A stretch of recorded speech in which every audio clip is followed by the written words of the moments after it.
Hello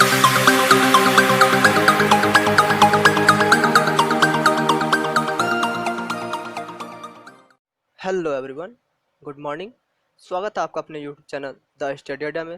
friends, आज हम इस वीडियो में 13 अक्टूबर के करंट अफेयर के जितने भी इंपॉर्टेंट क्वेश्चन हैं सभी को डिस्कस करेंगे। साथ ही सभी क्वेश्चन से रिलेटेड इंपॉर्टेंट फैक्ट्स को भी डिस्कस करेंगे, तो वीडियो को ध्यान से देखें। साथ ही अगर आप किसी भी एग्ज़ाम की तैयारी कर रहे हैं तो आपके लिए यह वीडियो बहुत महत्वपूर्ण है। तो फ्रेंड्स, आज के वीडियो की PDF फाइल आप डिस्क्रिप्शन से डाउनलोड कर सकते हैं और PDF फाइल आप हमारे टेलीग्राम ग्रुप से भी डाउनलोड कर सकते हैं। टेलीग्राम ग्रुप का लिंक मैंने डिस्क्रिप्शन में दे दिया है, तो लिंक पे क्लिक करके टेलीग्राम ग्रुप ज्वाइन कर ले।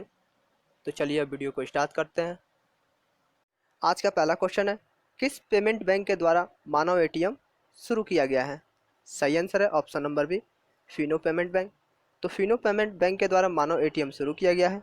इंपॉर्टेंट फैक्ट्स है, इस ATM के द्वारा लोगों को बैंक से संबंधित जितनी भी गतिविधियाँ होती है उनमें ये मदद करेगा।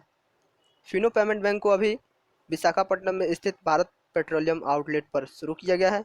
तो फ्रेंड्स, बात हुई है फिनो पेमेंट बैंक की, तो फिनो पेमेंट बैंक के बारे में जान लेते हैं। तो फिनो पेमेंट बैंक की स्थापना 2006 में हुआ है।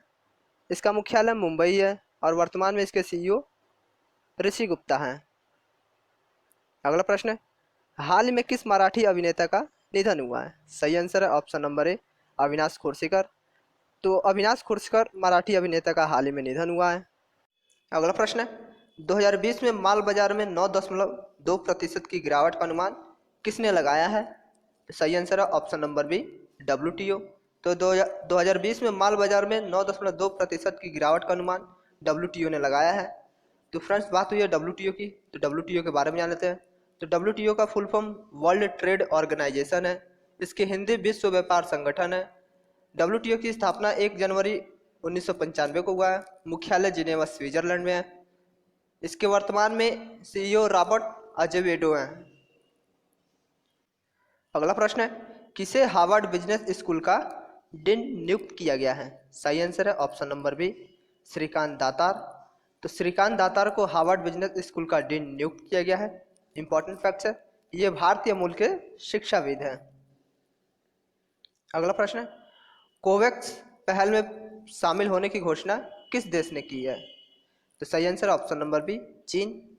तो कोवैक्स पहल में शामिल होने की घोषणा चीन देश ने की है।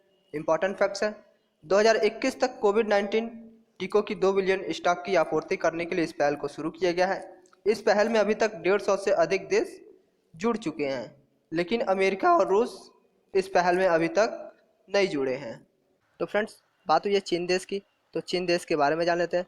तो चीन की राजधानी बीजिंग है, मुद्रा रेनमिनबी है और चीन के वर्तमान में राष्ट्रपति शी जिनपिंग है। अगला प्रश्न है, किस राज्य के मुख्यमंत्री ने स्वनिर्भर नारी आत्मनिर्भर योजना शुरू की है? सही आंसर है ऑप्शन नंबर बी, असम। तो असम राज्य के मुख्यमंत्री ने स्वनिर्भर नारी आत्मनिर्भर योजना शुरू की है। इंपॉर्टेंट फैक्ट्स है, इस योजना में राज्य की आर्थिक रूप से वंचित महिलाओं को सशक्त बनाने के लिए कार्य किया जाएगा। तो फ्रेंड्स, बात हुई असम राज्य की, तो असम राज्य के बारे में जान लेते हैं। तो असम की राजधानी दिसपुर है। मुख्यमंत्री सर्बानंद सोनोवाल हैं। गवर्नर जगदीश मुखी हैं। मुख्य न्यायाधीश अजय लांबा है। असम राज्य के 2 पड़ोसी देश भूटान, बांग्लादेश हैं। असम राज्य की लोकसभा सीट 14 है, राज्यसभा सीट 7 है, विधानसभा सीट 126 है। और असम राज्य के 7 पड़ोसी राज्य पश्चिम बंगाल, मेघालय, त्रिपुरा, मणिपुर, नागालैंड, अरुणाचल प्रदेश और मिजोरम है। और असम में ब्रह्मपुत्र नदी पर स्थित विश्व की सबसे बड़ी नदी द्वीप माजुली द्वीप है। और बिहू असम राज्य का प्रसिद्ध त्यौहार है। असम राज्य के national park Kaziranga national park, Nameri national park, Manas national park, Dibrugarh Saikhowa national park, Orang national park, यह सभी असम के महत्वपूर्ण नेशनल पार्क हैं। अगला प्रश्न, भारतीय विदेश सेवा दिवस कब मनाया गया है? सही आंसर ऑप्शन नंबर ए, 9 अक्टूबर। तो भारतीय विदेश सेवा दिवस 9 अक्टूबर को मनाया गया है। इंपॉर्टेंट फैक्ट है, इस दिवस को मनाने का उद्देश्य IFS यानी इंडियन फॉरेन सर्विस द्वारा राष्ट्र की सेवा करने और विश्व स्तर पर राष्ट्रीय हितों को आगे बढ़ाने के लिए किए गए कार्य को सम्मान देना है। तो फ्रेंड्स, बात हुई है IFS यानी भारतीय विदेश सेवा की। तो IFS का full form Indian foreign service है। इसकी स्थापना 9 अक्टूबर 1946 को हुआ है। और इंडियन फॉरेन सर्विस की हिंदी भारतीय विदेश सेवा है। अगला प्रश्न है, 100 रुपये का सिक्का किसके सम्मान में जारी किया गया है? सही आंसर है ऑप्शन नंबर सी, विजया राजे सिंधिया। तो 100 रुपये का सिक्का विजया राजे सिंधिया के सम्मान में जारी किया गया है। इंपॉर्टेंट फैक्ट है, इस सिक्के को हमारे देश के प्रधानमंत्री नरेंद्र मोदी ने जारी किया है। विजया राजे सिंधिया ग्वालियर के राजमाता थी और यह भाजपा के संस्थापक सदस्यों में से एक थी। अगला प्रश्न है, मृत्युदंड के खिलाफ विश्व दिवस कब मनाया गया है? सही आंसर है ऑप्शन नंबर बी, 10 अक्टूबर। तो मृत्युदंड के खिलाफ विश्व दिवस 10 अक्टूबर को मनाया गया है। इंपॉर्टेंट फैक्ट है, इस दिवस का उद्देश्य मौत की सजा के उन्मूलन की वकालत करने के अलावा मौत की सजा के साथ साथ कैदियों को प्रभावित करने वाली अन्य परिस्थितियों के बारे में जागरूक करना है। मृत्युदंड के खिलाफ विश्व दिवस जो इस साल थीम थी वो है access to counsel a matter of life और डेड है। अगला प्रश्न है, 11 अक्टूबर को किस की जयंती मनाई गई है? सही आंसर है option number B, Jayaprakash Narayan और नानाजी देशमुख। तो 11 अक्टूबर को जयप्रकाश नारायण और नानाजी देशमुख की जयंती मनाई गई है।